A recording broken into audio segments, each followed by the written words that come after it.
한 발 더 깊이 있게 뉴스 속으로 시사인이 만드는 정치 라이브 김은지의 뉴스인 1월 11일 방송 시작합니다. 안녕하세요. 저는 시사인 김은지 기자고요. 오늘도 첫 번째 코너 뉴스 리액션으로 시작하겠습니다. 쏟아지는 뉴스에 어떻게 반응해야 될지 알려드리는 시간인데요.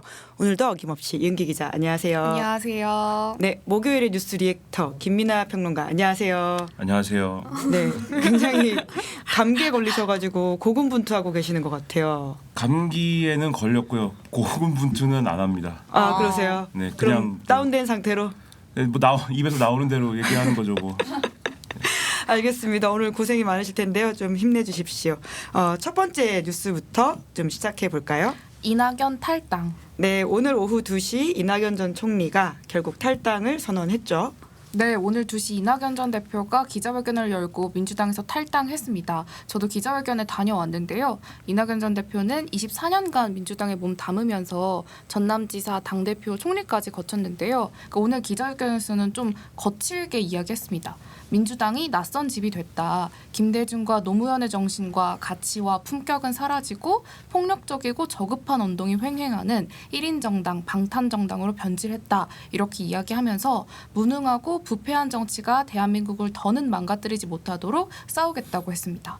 그러니까 이낙연 전 대표는 한편으로는 민주당의 피폐에는 나의 책임도 있다라고 하면서 그러니까 당대표 시절에 민주당의 귀책으로 2021년에 치러졌던 서울시장 그리고 부산시장 때 당원을 바꿔가면서 후보자를 낸 것, 그리고 2020년 총선을 앞두고 그러니까 위성정당을 허용하는 결정에 동의한 것, 이것 두고 부끄럽다 이렇게 이야기했는데요. 그러니까 몇몇 민주당 당직자들이 좀 이 대목을 두고 그러니까 왜 이렇게 실수한 게 맞냐, 그러니까 뭐 이명박 박근혜 전 대통령 사면 건의한 건 왜 사과 안 하냐, 그러니까 정작 본인의 최대 실책은 언급하지 않는 걸 보니 뭐 사과의 진정성이 느껴지지 않는다 이렇게 이야기하더라고요.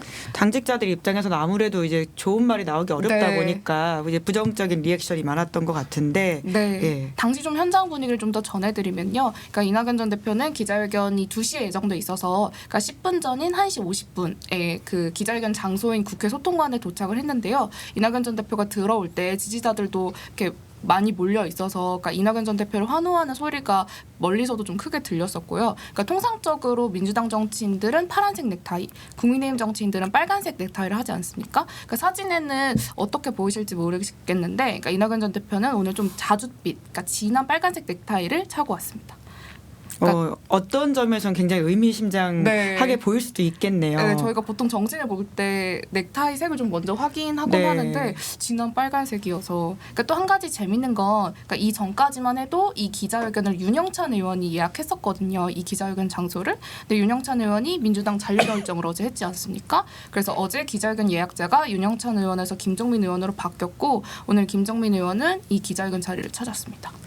네, 이제 아무래도 그 질문 많을 수밖에 없을 것 같아요. 네. 윤영찬 의원의 선택에 대해서 어떻게 생각했냐라는 네. 질문이 있었을 것 같은데 뭐라고 네. 했나요? 그러니까 뭐 거센 말은 오가지 않았고 그러니까 그동안 어려웠을 텐데 그럼에도 불구하고 부족한 나를 도와줘서 감사하다라고 했고 그러니까 윤영찬 의원이 좀 남은 게 공천이 유리해졌기 때문 아니냐. 그러니까 상대 후보인 그러니까 현근택 변호사가 그러니까 성희롱 의혹이 일면서 성희롱 발언을 했다는 의혹이 일면서 상대적으로 공천이 유리해졌기 때문에 남은 거 아니냐.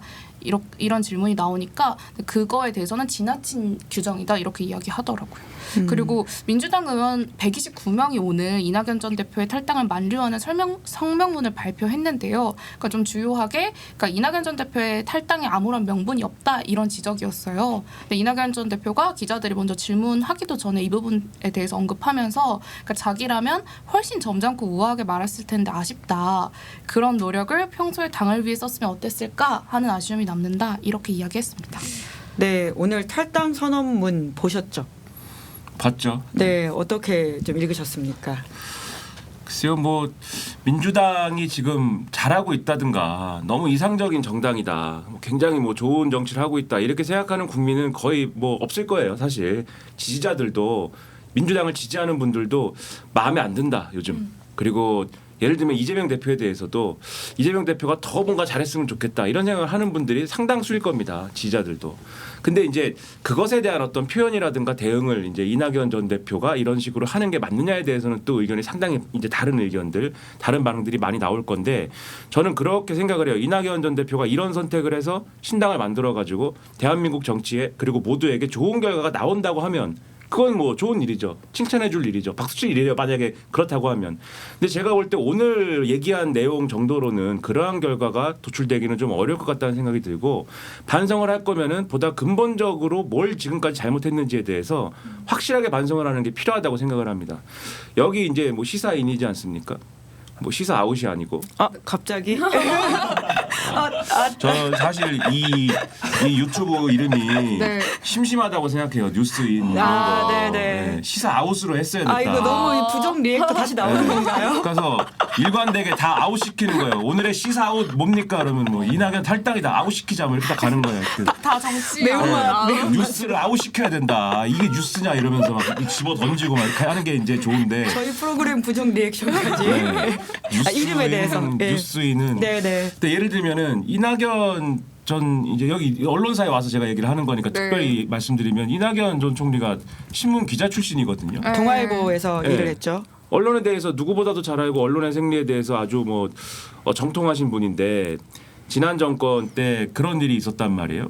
지난 정권 때 지금은 이제 많은 국민들이 기자들이 왜 이렇게 질문을 안 하냐 그리고 왜 이렇게 물어야 될 걸 묻지 않느냐 이런 얘기를 많이 하잖아요.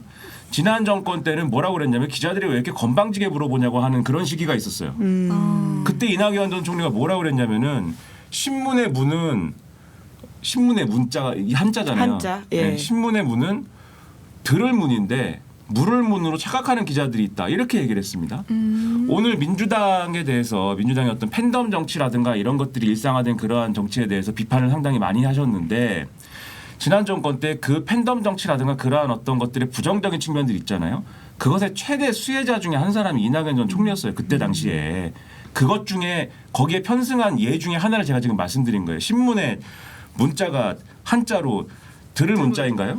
언론의 역할의 핵심은 아니죠. 예. 그것은 묻는 거예요. 물론 네. 듣기도 하지만 물어야 되는 게 핵심이죠. 그렇죠. 예. 그리고 묻는 것이 설사 이제 듣는 사람과 그때는 이낙연 전 대표 권력자였잖아요. 네. 듣는 사람과 또는 이제 그것에 듣는 사람의 입장을 뭔가 동일시하고 있는 시민들의 입장에서 불편하더라도 물어야 될 걸 묻는 것이 기자의 역할이라는 걸 누구보다도 잘하는 분이 왜 높은 자리에 가서는 물어보는 기자들에 대해서 태도가 어떻다라는 그러한 비판 여론이 있는 상황에서 왜 그것을 그런 식으로 오히려 기자 탓을 했는가라는 걸 생각해 보면 오늘의 이런 정도의 뭐 이 민주당의 이제 민주당 지지율에 해를 입혔던 사례들, 그러니까 왜 그때 서울시장 후보를 냈을까, 부산시장 후보를 냈을까, 뭐 이런 것들, 그런 것들에 대한 반성이 아니라 총체적으로 지금까지 민주당 정치가 잘못된 것에 대해서 편승해 온 것들, 그러한 것들까지 반성을 하고 앞으로 뭔가 하겠다는 어떤 정치는 그렇지 않을 거다라는 거에 대해서 확실한 로드맵이나 이런 거를 얘기하면서 뭔가 했으면 오히려 진정성이 좀 보였을 텐데 그렇지도 않았다. 그러니까 민주당 사람들이 보기에도 이건 어떤 분열의 정치처럼 보이고 그리고 민주당 지지자가 아닌 사람들이 볼 때도 뭔가 제3지대에서 뭔가 일어날 거라는 기대감을 심어줄 수 있었으면 모르겠는데 그렇지도 않아서 이거는 어떤 맥락인지 모르겠다는 생각이 평론가로서 들었습니다. 부족하다 이렇게 이해해야 되는 말씀이시네요. 어느 쪽에서 봐도 그렇다는 예. 거예요. 제3지대에 예. 기대를 거는 시민이 봐도 이게 제3지대의 어떤 맥락이 확 사는 그런 내용이냐. 그렇다기보다는 이재명 대표와 지금의 민주당한테 밀려난 사람의 어떤 얘기 같았다라는 느낌이고 민주당 지지층이 볼 때도 저 얘기는 정말 우리한테 뼈 아파. 저런 얘기까지 이낙연 전 대표가 하면서 나갔다면 우리는 이렇게 저렇게 바뀌어야겠어. 이런 마음이 들기보다는 뭔가 당내 투쟁에서 밀려난 사람이 그냥 하는 얘기 같아. 이런 느낌을 주면서 뭔가 반발심이 생기게 하는 그런 것들이 훨씬 크지 않았나라는 생각이 드는 거예요. 네.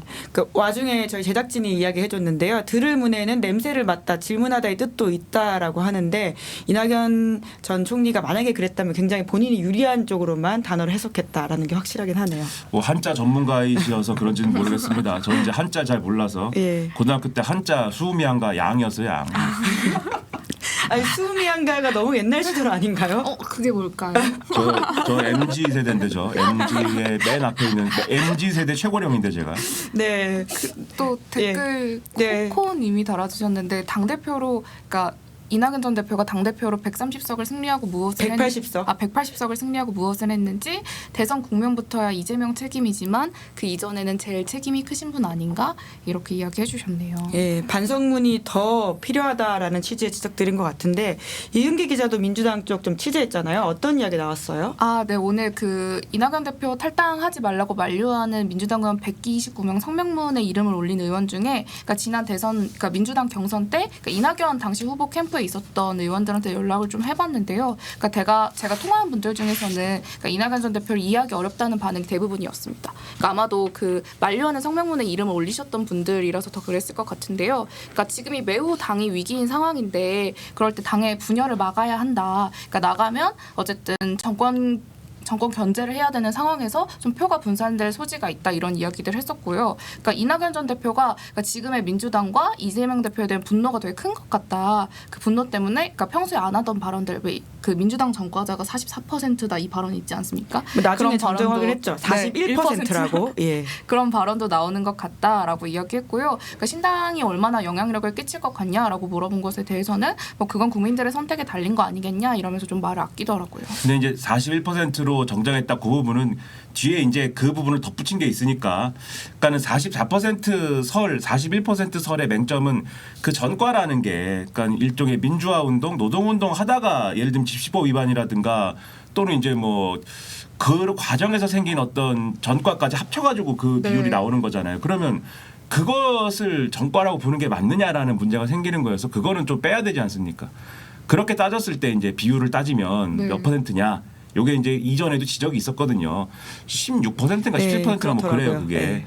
근데 이낙연 전 대표가 그 얘기를 또 안 한 건 아니어서 그 부분은 얘기를 해주는 게 맞는 것 같아요. 이 정확하게는 44%가 아니라 41%이기도 한데 또 이 중에는 거기에 민주화 운동이나 노동 운동을 했던 수치가 포함되어 있어서 그거에 대해서 사과한다 이렇게는 얘기를 했으니까 뭐 뒤늦게라도 그 얘기를 한 거는 정정한 거는 뭐 잘했다고 보는데 언론에서는 제목을 그렇게만 쓰더라고요. 대부분 많은 언론들이 44%가 아니라 41%인 것이 잘못됐다. 놀리는 것 같지 않습니까? 이낙연을 두 번 죽이는구나 언론이 그렇게 생각을 했습니다. 네, 이낙연 신당 바람이 아닐 거라는 지금 전망을 주신 거죠? 결과적으로. 이 정도로는 예. 바람은커녕 예. 네, 상당히 좀 기대하기가 어렵지 않나라는 생각이 드는데 오늘까지는 그렇고 뭐 항상 저는 이 뭐 부정적 리액션이지만 네. 하도 사람들이 그러니까 긍정적인 얘기를 안 할 수 없게 된 거잖아요. 네 마지막 긍정적인 얘기를 항상 뭘 하냐면은 모든 거에 대해 똑같습니다. 오늘까지는 그런데 내일은 모른다. 내일의 희망을 안고 살아야 된다. 아, 네. 갑자기 스칼렛 바람과 함께 사라지다 이런 네. 느낌으로 이야기를 주시네요. 내일은 또 내일의 해가 희망이 있겠죠. 뜨니까. 네. 앞으로 계속해서 그러니까 창당이나 제3지대 연대에 관한 계획들이 나오니까 좀 그런 것들을 기대하시는 건가요? 잘 안 된다고 저는 지금 오늘까지 생각을 하는데 네. 내일이 되면 내일 네. 뭐 맛있는 음식을 먹거나 하면 또 생각이 바뀔 수도 있겠죠. 네, 다음 주에 또 다른 전망을 좀 여쭤보도록 하고요. 그러면 뉴스 넘어가 볼까요? 네, 논란의 외교안보수장.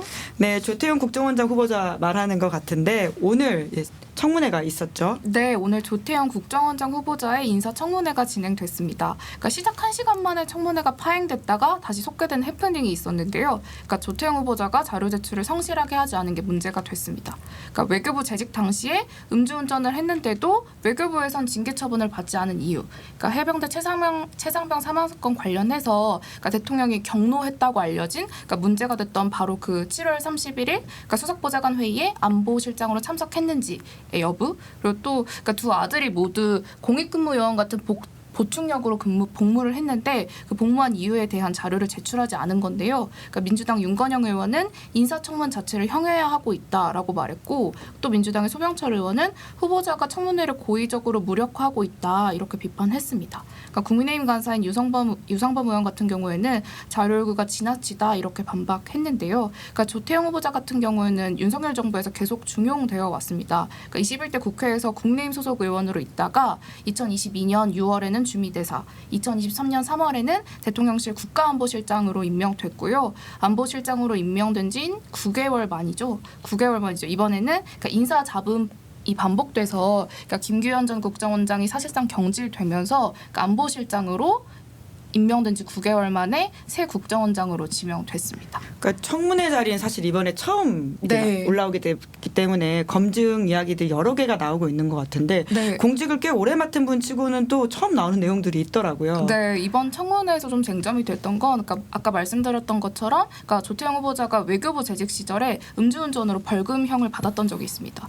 근데 그러니까 당시 외교부에서는 별도의 징계 처분을 받지 않은 게 논란이 됐고요. 그러니까 또 미국 정유사 엑선 모빌의 국내 자회사로부터 그러니까 뇌물을 받은 거 아니냐는 의혹도 제기됐습니다. 이 엑선 모빌의 국내 자회사가 그러니까 조태영 후보자에게 3억 4천만 원의 임대료를 그러니까 월세 전액을 선지급하는 형태로 줬는데 그러니까 이게 사실상 뇌물 아니냐, 뭐 이해충돌 아니냐 이런 지적이 나왔습니다. 그러니까 이 엑소모빌 측이 그러니까 1995년에 한덕수 국무총리 주택에 대해서도 그러니까 이렇게 똑같은 방식으로 큰 돈을 지급한 적이 있어서 좀 의혹이 더 깊어진 건데요. 그러니까 조태영 후보자는 계약 전까지는 임차인이 누구인지도 몰랐고 그러니까 이렇게 외국 법인 같은 경우에는 임대 기간 전체에 걸쳐서 그러니까 월세를 이렇게 큰 돈을 선지급하는 게 좀 일반적인 관행이고 그러니까 대통령 탄핵으로 그러니까 당시 국간부실 1차장이었다고 하는데요. 그러니까 갑작스럽게 퇴직을 하게 한 자기한테 로비를 하는 건 좀 이치에 맞지 않는다 이렇게 반박을 했고요. 근데 서류상 좀 가족들이 이 집에 거주해 있다고 나와서 사실 가족이 거주한 집에 좀 월세 거액 선집하는 게 좀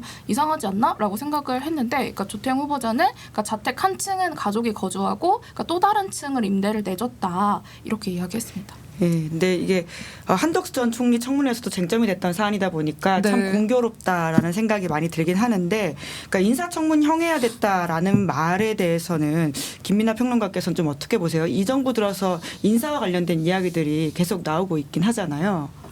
그러니까 엑손모빌이라는 회사는 왜 자꾸 관료들한테, 그러니까 우리가 어디 부동산 알아볼 때 해외에 나가서 그 지역에 살고 있는 집주인을 그냥 알아봐서 부동산 통해서 알아봐서 렌트를 하지, 관료들이 갖고 있는 집에 그렇게 기를 쓰고 세를 들어서 그것도 월세나 이런 거를 선지급을 먼저 해가지고 그렇게 하려고 노력한 이유가 뭘까 이런 게 궁금하고, 그리고 예를 들면 아들 문제 뭐 등등에 대해서도 다 궁금한 거잖아요. 이건 모든 청문회에서 다 단골 소재잖아요. 자식 문제나 이런 거는. 근데 자료나 이런 것들을 하나도 제출 안 하고 다 말로 때우는 건데 그런 게 청문회인가 이런 의문이 들어요. 이 정권의 사람들은 참 특이한 게, 국민의힘 사람들이 지난 정권에서 청문회를 하면은 자신들이 반대하는 인사도 청와대에서 다 그냥 임명 강행한다고 얼마나 많이 성토를 했습니까? 그게 벌써 몇 건이 돼가지고 야당을 무시하고 난리가 났잖아요, 막. 그러면은 최소한 이 정권을 이제 국민의힘이 잡았으면은 그러한 일들이 없어야 되지 않습니까? 근데 지금 임명 강행을 막 하잖아요. 임명 강행만 합니까? 뭐 법도 거부권을 또 행사한다고 그러고 지금. 이태원 참사 특별법도. 그러니까 이태원 특별법 했더니 거부권을 또 행사한다고 해서 저는 깜짝 놀랐어요. 이게 신기록 수립으로 가고 있다 이제. 네, 뭐 아직 확정은 아닌데 문화일보 보도가 그렇게 나오고 그렇죠. 있죠. 예, 예. 단독 달아가지고 검토하고 예, 있다. 예. 검토하고 있는 게 단독인데, 근데 아무튼 이승만을 능가하려고 한다 지금. 근데 그런 일방 통행을 하면서 여기 한술 더 떠가지고 자료도 안 낸다. 지난 정권 사람들은 자료는 냈잖아요. 그래도 자료도 안 낸다. 그러니까 한술 더 뜨는 거예요. 그러면 청문회를 왜 합니까? 청문회를 그냥 하지 말지. 청문회를 없애자고 하세요. 차라리. 진지하게 논의를 해봅시다. 이런 청문회가 필요한지에 대해서. 그리고 고위공직자가 갖춰야 될 덕목에 대해서, 그러니까 청문회를 왜 하는가라는 질문을 왜 드렸냐면은 고위공직자가 갖춰야 될 덕목이라는 게 뭘까에 대해서, 이 신상인 이 사람이 얼마나 깨끗하게 살았는가 등을 검증을 어떻게 할 것이냐, 그리고 정책적인 부분에 대해서 앞으로 이 사람이 공직자로서 어떻게 뭔가를 해낼 것이냐, 이런 것들을 검증하자는 취지가 청문회인 거잖아요. 그런데 개인 신상에 대한 게 너무 이게 뭐 왜곡될 수도 있고 보도가 많이 되는 거에 대해서 부담을 느끼고 하니까, 뭔가 그럼 대안적으로 이 최대한 이 사람이 자료를 충분히 다 내는 걸 전제로 해가지고 개인 신상에 대한 거는 일부 비공개로 하고 정책적인 건 공개로 하고, 이런 대안적으로 뭔가 해보자라는 논의도 있었던 거잖아요. 그런 논의나 이런 거는 아무것도 안 하고 아무 그 진도를 안 나가면서 자료는 안 내고, 자료를 안 내서 인사청문회가 파행되면은 임명 강행하고 그다음부터 난 모른다. 정권이 이런 태도면 이 나라의 청문회는 고위공직자는 아무나 그냥 할 수 있는 겁니까? 아무나 해도 됩니까? 법무부 장관은 언제 임명하죠? 그래서 이런 게 걱정이 돼서 청문회를 그러면 없애는 논의를 하시든지 해라. 저는 뭐 모르겠습니다. 새로운 제안을 주셨네요. 네. 그러니까 청문회도 아웃. 아까 이제 아웃 시리즈이신 건데요. 아웃시키자. 청문회도 아웃시키자. 오늘 지금 여러 개 아웃시키고 계십니다. 네, 다음 마지막 뉴스로 좀 넘어가 볼까요? 네, 한동훈 PK 행. 네, 한동훈 비대위원장이 이제 어제부터 부산 경남 지역 찾기 시작했죠. 네, 한동훈 비대위원장은 어제부터 1박 2일 일정으로 경남 창원과 부산을 찾았습니다. 그러니까 한동훈 위원장이 지금 계속해서 뭐 대전, 대구, 경북, 광주, 충북, 경기, 강원 찾으면서 전국 순회하면서 신년 인사회 하고 있잖아요. 이거 일환으로 이번에 1박 2일 일정도 한 건데요. 오늘 부산에서는 좀 관심 가질만 한 게 현장 비대위를 마치고 공천관리위원회 구성을 발표했습니다. 그러니까 정영환 공관위원장을 포함해서 외부위원 6명, 당내위원 3명이 공관위에 참여하는데요. 그러니까 당내에선 장동혁 사무총장, 이종성 의원과 함께 그러니까 당 영입 인재영입위원장 맡고 있는 이철규 의원이 또 포함됐습니다. 그러니까 한동훈 위원장은 기자들이 그러니까 공관위원들은 이번 총선에 출마하는 거냐 불출마하는 거냐 이렇게 물으니까 그러니까 그런 규정은 없다. 우리 공천은 과정도 공정해야 되고 이기는 공천, 설득력 있는 공천을 공관위원장과 내가 직접 챙길 거다라고 하면서 공관위원들의 출마 가능성을 열어뒀습니다. 그러니까 또 하나 또 재밌는 포인트가 그러니까 내일로 예정된 그 김기현 전 대표의 지역구죠. 그러니까 울산에서도 신년인사회가 하거든요. 근데 이건 불참하는 것으로 좀 알려졌습니다. 그러니까 한동훈 위원장은 내일 양산 통도사를 방문한 뒤에 서울로 돌아올 예정인데요. 그러니까 오늘 취재진이 뭐 울산에 방문할 예정이 있냐 이렇게 계속 물어보니까 너무 가고 싶다 이 정도로만 이야기했습니다. 예, 양산 통도사에서 울산 그렇게 멀지 않은데 가고 싶은 마음이 있으면 가실 수 있지 않을까. 참 공교롭네요. 네. 예. 예, 그런데 사실 이제 부산행에서의 한동훈 위원장이 했던 말과 메시지, 뭐 정책 제안보다는 사실 이 보도가 더 주목받은 것 같아요. 티셔츠. 1992 티셔츠 입었다라고 하는 게 굉장히 많이 보도가 나오더라고요. 어제 저희 방송 당선 레이더에 출연했던 윤건영 의원도 이 연예인병 걸린 게 아니냐 이런 일갈을 하기도 했는데요. 그 미디어 비평에도 일가견이 있으시잖아요. 네, 근데 오늘 뭐 제가 어떻게 보셨어요? 보도를 네. 보니까 저 옷이 뭐 의류 사이트에서 뭐 1위를 했다, 2위를 했다 이런 게 막 실시간으로 보도가 되고 막 그거에 환호하는 사람들의 반응까지 막 엄청 자세하게 보도가 되더라고요. 그러니까 이게 과하게 보도되고 있다라고 하는 느낌이 우선 어떻게 보세요? 이 느낌 맞는 건가요? 과하게 보도 그 일단 저 옷을 입었다라는 것이 과하게 보도된 건 사실인 것 같고 근데 양과 질 모두에 대해서 저는 상당한 의문이 있습니다. 저 옷은 1992라고 그냥 써 있는 옷이잖아요. 저 의미가 뭔지는 안 써 있지 않습니까? 어떻게 압니까? 알게 뭡니까? 1992가 무슨 뜻인지. 저 사람이 1992년생이라는 것인지 92학번이라고. 그렇죠. 1992년에 대학을 갔다는 것인지 모르잖아요. 근데 언론은 다 뭐라고 썼냐면은 롯데자이언츠가 마지막 우승을 한 게 1992년이어가지고 저게 바로 부산 사랑을 보여주는 티셔츠다. 저렇게 부산에 대해서 관심을 많이 갖고 있는 그러한 한동훈 비대위원장의 표현이다. 뭐 이렇게 해가지고 역시 한동훈 대단하다. 그러한 깊은 뜻이 있는 티셔츠다. 이 맨투맨 셔츠죠. 정확히 얘기하면 뭐 그런 걸 막 쓴단 말이에요. 근데 물어본 겁니까 저분한테 그런 의미로 입은 거라고 물어봐서 대답한 건가요 저분이? 그것도 모르겠고. 장예찬 전 최고위원이 저 옷을 입고 한동훈 위원장이 나타나니까 바로 그렇게 써서 페이스북에 글을 올렸거든요. 그건 이제 그분 생각이잖아요. 그쵸. 그런데 그분 생각인 거고 그분이 한동훈 비대위원장한테 확인한 게 아니잖아요. 장예찬 최고위원도 글쎄요 뭐 이제 출마 선언 비슷하게 쓴 걸 보니까 본인이 이제 중앙 정치의 스타 정치인이라고 하는데 그것도 확인된 사실인지 모르겠고 아무튼 이제 그걸 보도를 그런 식으로 하는 게 옳은가가 의문이에요. 그리고 한동훈 비대위원장이 처음에 이제 이 비대위원장 수락할 때 뭐 이렇게 쭉 이제 연설한 것 중에 서태지 환상 속의 그대를 인용했다 이래가지고 또 많이 보도가 됐잖아요. 그게 X세대. 네, 그게 또 젊은 세대의 어떤 또 센스다 이래가지고 역시 한동훈이야 막 이렇게 했는데 그 근거가 지금 하고 그대인가요? 그 사람인가? 뭐 그 두 개의 단어 때문에 그게 환상 속의 그대를 인용한 거라는 거잖아요. 사실 저는 그 세대가 아니어서 그 노래 잘 모릅니다. 아 그러세요? 그럼 네, 너무 놀라시는 거 아닌가요? 무슨 세대예요? 그러면? 아, 저는 H.O.T. 비슷한 거 아닌가? 아, 서태지 노래를 어릴 때 듣지 못했어요. 네, 그렇게까지. 뭐, 너무 당황하시는 것 같은데요. 뭐. 그랬어. 어쨌든. 아니 왜냐면 제가 어렸을 때는 다른 노래들을 많이 들어서 네, 예. 아무튼 이제 그걸 바로 연결시키지는 못하겠더라고요. 저도 그 노래를 잘 몰라서. 예, 저도 근데 보다 못한 어떤 중앙일보 기자가 오늘 칼럼을 썼습니다. 내가 볼 때는 그 지금 그대 뭐 이런 단어들 갖고 환상 속의 그대라고 한다면 그게 연상되진 않고 심수봉의 그때 그 사람이 연상되는데 어떻게들 그렇게 잘 알아듣고 그걸 썼느냐. 한동훈 비대위원장이 여의도 사투리 안 쓰겠다. 나는 5천만 국민이 쓰는 언어를 쓰겠다라고 얘기를 했는데 내가 볼 때 오히려 뭐 정치를 우습게 보는 것 같다. 이런 칼럼을 막 쓸 정도거든요. 그 정도로 지금 언론이 오버를 하는데 예를 들면 한동훈 비대위원장이 이런 식의 이제 행보를 해설하는 거 있지 않습니까? 부산에 가면 1992년에 롯데자이언츠가 우승한 해라고 한 거여서 부산을 좋아하는 겁니다라고 하고 강원도에 가면은 또 강원도 내가 춘천에서 내가 어린 시절을 보냈는데 강원도에만 오면 가슴이 따뜻하다고 합디다 하는 거고 그 충청도에 가면은 또 내가 뭐 청주에서 내가 초등학교를 다녔는데 그때가 눈이 선합니다 이렇게 얘기를 하고 그게 너무 야 한동훈이 빠르게 정치의 언어를 습득하고 있고 너무 천재적이다 뭐 이런 걸 쓰는 거잖아요.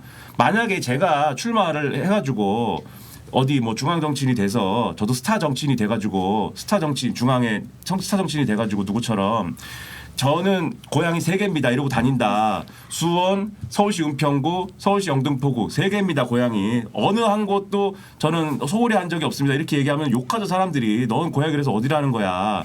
똑같은 거거든요. 근데 이거를 이렇게 포장을 하고 이런 의도가 다 어디에 있느냐. 그리고 사실 5천만 국민이 어르다라고 얘기하는 것도 사실은 노태우 시절에 다 한 얘기예요. 이런 식도. 노태우가 저는 보통 사람입니다라고 얘기한 거랑 똑같은 거예요. 이거를 다 이렇게 한비어천가로 하는 것이 맞느냐. 의도가 있어서 하는 일인데 한동훈 이재명 구도의 어떤 선거를 만들고 싶은 의도가 빤히 보이는 이런 일을 언론이 열심히 하는 거에 대해서 보고만 있는 게 맞느냐. 시사 아웃에서 네. 네, 아웃시켜야 됩니다. 네, 또 이제 3번째 아웃이 나왔네요. 네. 네. 시사 이런 보도 아웃에서 아웃. 아웃시키자. 네. 네.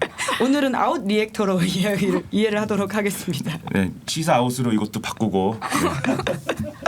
네, 저희가 한참 이야기하다 보니까 준비한 뉴스를 네. 심지어 마지막 걸 또 오늘도 못 하게 될 것 같긴 네, 한데요. 제가 시간을 다 썼겠죠 아마. 네, 그래도 재밌게 말씀을 잘 들었습니다. 요 정도로 마무리를 하도록 하고요. 1월 11일 뉴스 리액션은 여기까지 살펴보도록 하겠습니다. 수고하셨습니다. 고맙습니다.